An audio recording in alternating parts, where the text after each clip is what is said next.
Parents, especially fathers, should be good and protect their children, but not for Joseph. Instead of protecting his princess, he locked her up. This is a sad story of Elizabeth, a girl that was tortured and raped before giving birth to 7 children over a period of 24 years. The nightmare started on August 28 in 1984 when Elizabeth was 18 years old, vanished from her house. Her mother, Rosemary, made a report about the loss to the local police. For weeks, there was no news of Elizabeth's discovery. Suddenly, her parents received a letter from Elizabeth in which she stated that she was tired of her family life and ran away. Her father, Joseph, told police who came to the house stating that he did not know where Elizabeth had gone. However, Joseph told her son that she might join a religious group, something Elizabeth had told him before. In fact, Joseph knew where her daughter was. Elizabeth was apparently in the basement 20 feet under in the house where they lived. On August 28, 1984, Joseph called his daughter to the basement of the home. He installed the door to the newly renovated basement and needed help to bring it up. Elizabeth helped her father install the door. Suddenly, Joseph swung the door and Elizabeth pushed and fell into the room. Then Joseph cupped her daughter's face with a towel until she fainted. For 24 years, all Elizabeth could see was just a dirty basement. Her father lied to her mother and the police about Elizabeth's disappearance. However, the police investigation found a dead end until the disappearance of Elizabeth was no longer the view of world community. What the Frisdale family knew, Joseph would be in the basement at 9 a.m. every day to make a plan for the machine he was selling. Sometimes he would spend the night in the room, but his wife suspected nothing because she thought her husband was a hard worker and dedicated. However, in Elizabeth Frisdale's eyes, Joseph was a monster. 2 years of her imprisonment. Elizabeth was pregnant, although she later had a miscarriage at 10 weeks of pregnancy. However, 2 years later, she became pregnant again, this time with a healthy womb. In August 1988, a baby girl named Kirsten was born, and 2 years later, another baby was born, a boy named Stephen. Kirsten and Stephen remained in the basement with their mother, with Joseph's weekly ration of food and water. Elizabeth was trying to teach her children the basic education she had and tried to give them the most normal life as she can, even in dire condition in a windowless room without daylight or decades of medical care. And over the next few years, Elizabeth gave birth to 5 more children, another one allowed to remain in the basement with her. One died shortly after birth, and he brought the other 3 upstairs to live with Rosemary and Joseph. He never allowed the 4 incestuous children to leave the basement.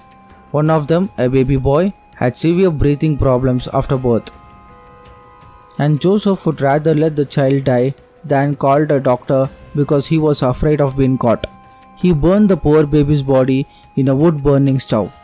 Rosemary was unaware of the irregularities occurring from inside her own house.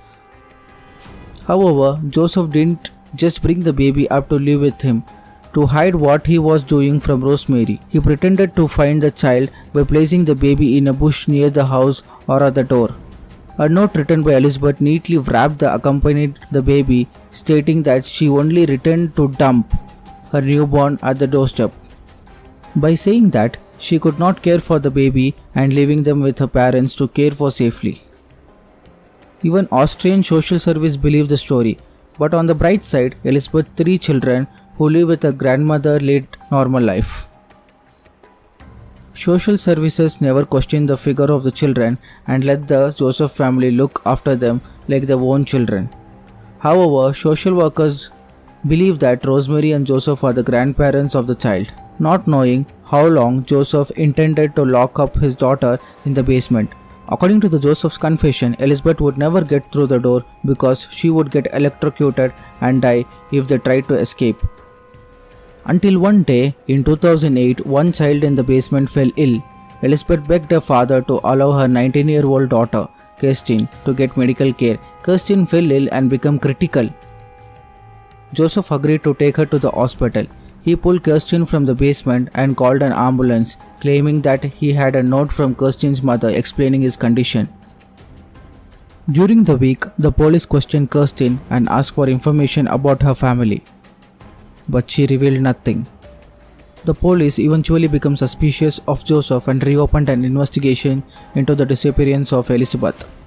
They read the letters that Joseph claimed Elizabeth had written, which he had left for her family, but the police saw the inconsistencies in it. On April 26, 2008, Elizabeth escaped from the basement for the first time after nearly a quarter century. Joseph had locked her up with her three children, Kirsten, Stephen, and Felix. But immediately went to the hospital to see her daughter, where the hospital staff alerted police to her suspicious arrival. That night, Elizabeth was detained and questioned about her daughter's illness and her father's story. Elizabeth finally told the story of her 24 years imprisonment, explained that her father kept her in the basement and she gave birth to 7 children. Elizabeth explained that Joseph was the father of her 7 children. She told that Joseph would meet her at night, forced her to watch pornographic films, and then rape her. She also explained that Joseph had been abusing him since she was 11 years old. The police arrested Joseph that night. After the arrest, Elizabeth's children in the basement released and Rosemary also left the house. The tenants who lived in the apartment on the first floor of Elizabeth's house also never knew. Tenant who lived in the apartment on the first floor of Elizabeth's house also never knew what happened indirectly below them, as Joseph had explained all the sound that came from the noisy plumbing and heating. Joseph tried in the Austrian City Court of St. Polten and found him guilty over mass rape, incest, detention of person, and murder. Dr. Aldehid Kastner, a psychiatrist who interviewed Joseph extensively before the trial, concluded that Joseph's horrific childhood life experiences as a child raised by a brutal and unloving mother had driven him to control someone completely. The someone turned out to be her daughter Elizabeth, who had been in the basement prison, and Joseph started raping her when she was 18, although the abuse started when she was only 11 years old. In an interview with Joseph, she insisted that the original purpose of the confinement was to save his daughter. Since her puberty, Elizabeth stopped doing what she was told. She didn't follow my rules anymore. She would spend all night at the bar and come home smelling of alcohol and smoking, said Joseph. I tried to save her. I gave her a job as a waitress, but sometimes she skipped work. Joseph also said his daughter had tried to run away from home twice and hung out with people with questionable moral standards. He also said, "That's why I had to create a place where I gave her the opportunity to get away from the evil influences of the outside world." Joseph also said that he started building the basement around 1981 or 1982 something, and he would use it for his daughter's imprisonment. Joseph constructed the premises with concrete and steel, electrically operated doors with remote control and combination lock. He also said it also provided a washing machine and a small toilet, a bed, fridge, electricity, and a lamp. Joseph said his desire to have sex with his daughter had increased to where he can no longer control himself. He claimed that he raped her for the first time about 8 months after her detention, but denied that he ever handcuffed her or tied her with the ropes as reported. "I don't have to do that. My daughter doesn't escape anyway," he said. In 1993, Joseph said he extended the bunker, installed a television, video recorder, and radio in the basement.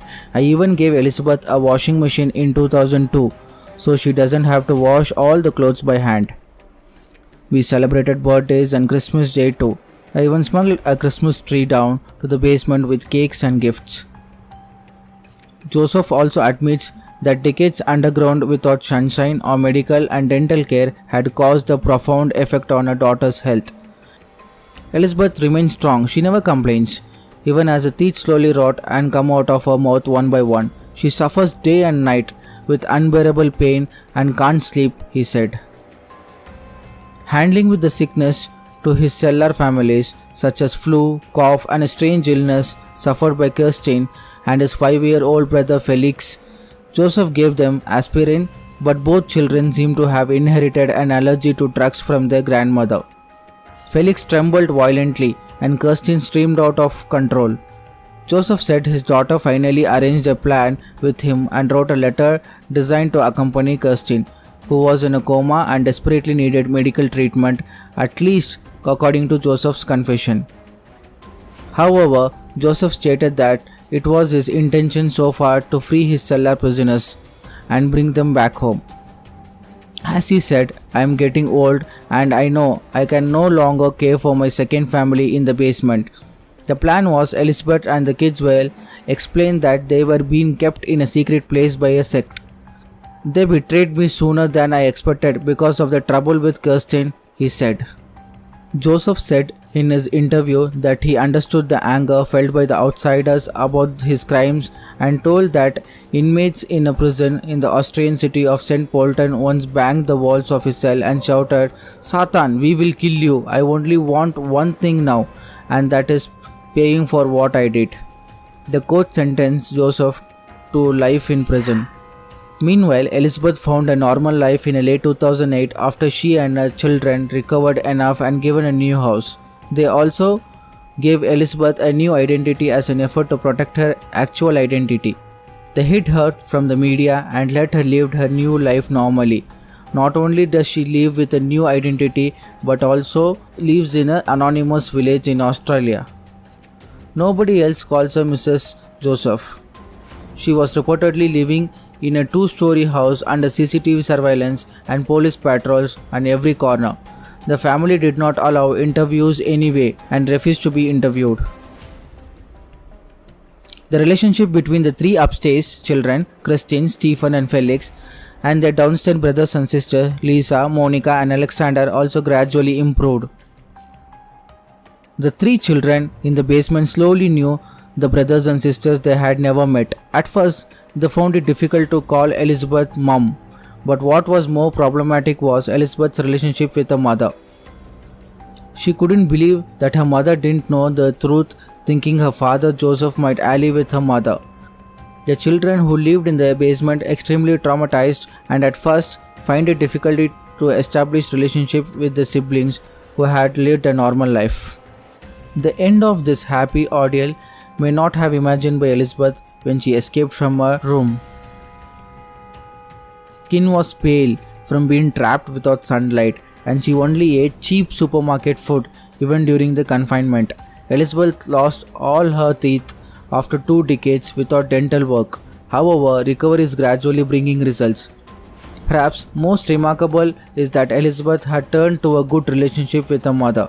Elizabeth struggled to return to a relatively normal life must be considered a miracle. Her initial struggle was not when she ran away, but when Elizabeth persuaded Joseph to take her daughter Kirsten, who was collapsed because of kidney failure. Just imagine the situation of Elizabeth. Thank God that we didn't have a father or somebody like Joseph. Joseph is really a monster, as Elizabeth told. Just like her, there are many other Elizabeths who are trying to come out from some of the other obstacles. Use this pandemic as a best situation and try to talk with your family and solve whatever the problem you are facing with one another. This is the best time that you can overcome everything and have a loving family together.